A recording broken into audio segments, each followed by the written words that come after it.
I was surprised how easy it was to give up my Christmas holiday Pandora stations. Pretty much right after Christmas, I thought I might have to taper off. But it didn't really work that way. It was kind of like that holiday was over and okay, on to the next thing. I don't know what it's like for you. How many of you have already taken down your Christmas decorations? Yeah, a whole bunch of you. And we're going to do this after the service today. Everything comes down. But it always feels to me a little bit like some kind of holdover. You know, we have vestiges of the 12 days of Christmas, which is really part of what Epiphany is about. It's the 12th day after Christmas. It's actually January 6th. But I think, you know, in our culture, we've lost some of those pieces, and so it doesn't feel to me as strong as a cultural tradition as it might in some places. Perhaps you do have your sense of that Christmas season that only starts on the day but extends on. But for me, I find that I'm transitioning pretty quickly. But in the liturgical calendar, we have this Epiphany Sunday, and we have this fabulous story about these wise people who see a star and follow it, presumably a long distance. And they were strangers to the area. And so you wouldn't want to miss this story just because it feels like Christmas is already over. But what are we to make of this story? What role does it play? You know, as the kind of the nativity story, kind of the wholeness of the nativity story takes place, the pieces that have become important for us, that we continue to tell over and over again, the pieces that we have put together in one piece. So for example, how many of you have a manger set, a creche of some sort that you use at Christmas time? You know, it's kind of like in that setting are kind of all the pieces. There's Mary and Joseph and the baby. There are the shepherds and the sheep and the cows. In the stable, there's always a star perched on the top of the stable. And then there are those three wise people and a camel or two. I think that our pictures about this story are probably shaped a lot by that little image that we see in a lot of different forms. I think it's probably shaped quite a bit by this song that we sing almost every Epiphany Sunday about the three kings. But they probably weren't kings, really. As Kit said, they were probably somewhere in between mystics and astronomers, kind of scientists, but also people who saw signs. And they were drawn to this spot to find out what had happened. There are interesting parts to this story that we're not going to talk about today, the whole drama around King Herod. That may be a very important part of the story because it's this struggle between the establishment and something that was going to come in to mess that up a little bit. And Herod was afraid of that. But we do have an opportunity to think about what is it that these folks who came, and again, we're not sure if there were 3 or 4 or 6 or whatever, what are we to make of their role in this story? Why do they show up? Why is it important to have them in the scene? We can think of a lot of different things. But I find myself thinking at this time of the year, at this particular year, that perhaps they were looking for the truth. These were wise people. These were people who probably were deeply rooted in paying attention to essential and important truth. And they recognized in this birth of this baby some essential truth. Perhaps what that star, that odd star in the sky, was doing was shining some light on the truth. In the Gospel of John, it says, Jesus was full of grace and truth. And isn't that a good combination? It's kind of like truth alone isn't enough, and you put grace with it, and it's such a powerful thing. So I find myself in this time when the truth seems particularly slippery, not just because of a kind of relativism, which I think there's a validity in that. There's no way that any one of us can hold the whole truth. And because of our different experiences and our different backgrounds, we know things in different ways. And somehow the bigger truth needs to be made up of all those different parts. We need to have all those voices, all those stories in order to have the whole truth. So there's that part of the truth. But it also seems to me that the truth is just getting slippery. And even is being manipulated for purposes, all sorts of purposes in the world.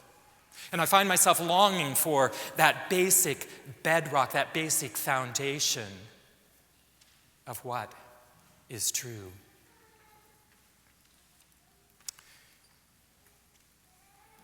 About a year ago, my we moved my mom from the place where she was living, where she had an apartment in a retirement community, into a more of an assisted living place. And when my brother and sister-in-law cleaned out her apartment, they ended up with a kind of a box of things that I think my mom had accumulated around Christmas and gifts for kids that never got to people. And so this Christmas, my brother and sister-in-law kind of divvied a bunch of those things up.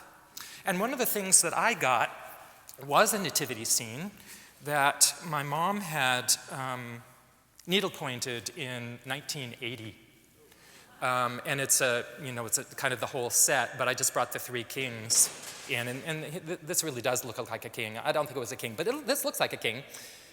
And it was just interesting to be thinking about this story, to be thinking about this journey that these wise people took, and to have this kind of almost a relic or a memory of this story, of an interpretation of this story. And, every one of us, like if we all brought in our manger scenes, we'd probably have as many different ones as we have different people.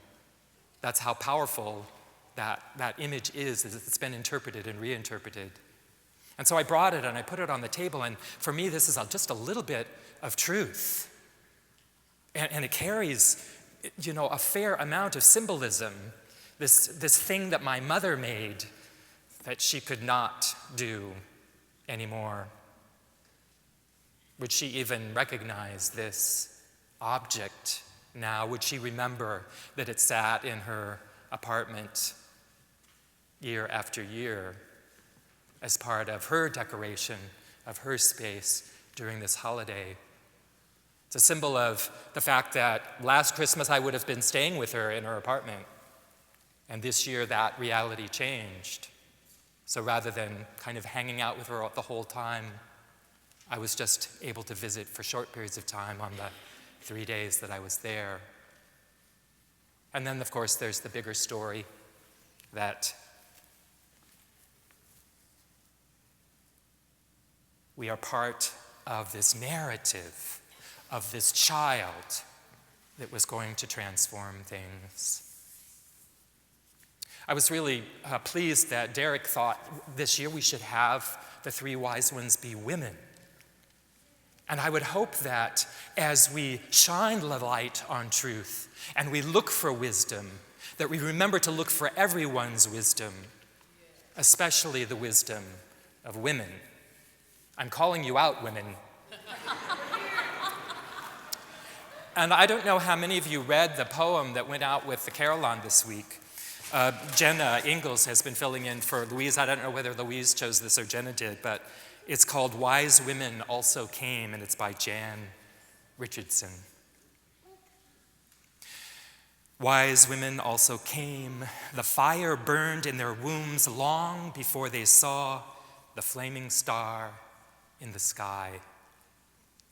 They walked in shadows, trusting the path would open under the light of the moon. Wise women also came, seeking no directions, no permission from any king. They came by their own authority, their own desire, their own longing. They came in quiet, spreading no rumors, sparking no fears, to lead to innocent slaughter, to their sister Rachel's inconsolable lamentations. Wise women also came, and they brought useful gifts: water for labor's washing, fire for warm illumination, a blanket for swaddling. Wise women also came, at least 3 of them, holding Mary in the labor, crying out with her in the birth pangs, breathing ancient blessings into her ear. Wise women also came, and they went, as wise women always do, home a different way.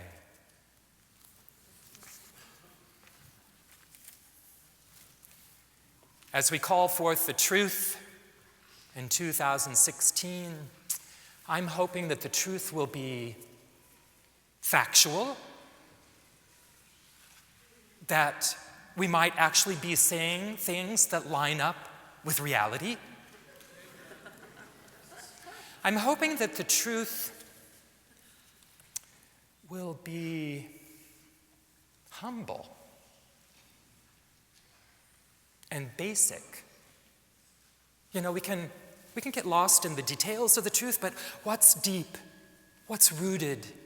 What are we standing on that we know to be true?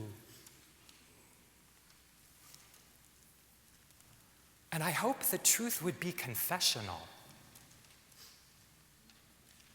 that we would recognize that it is possible to tell the truth and not tell the whole truth, that it's possible to tell a truth that is self-justifying or expedient, but for us to also be able to confess, oh yes, this is also true, even if it doesn't shine us in the best light.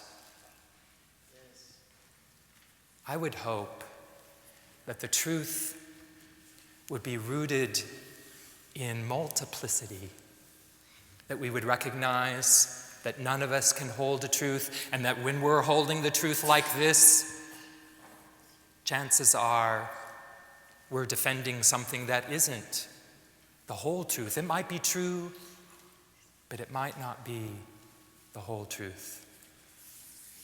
So as the light comes into this season, as the light comes into your life, I hope that the light of truth will fall on all of us, will fall on our society, will fall on our world in a way that will give us power and strength and the possibility of glory.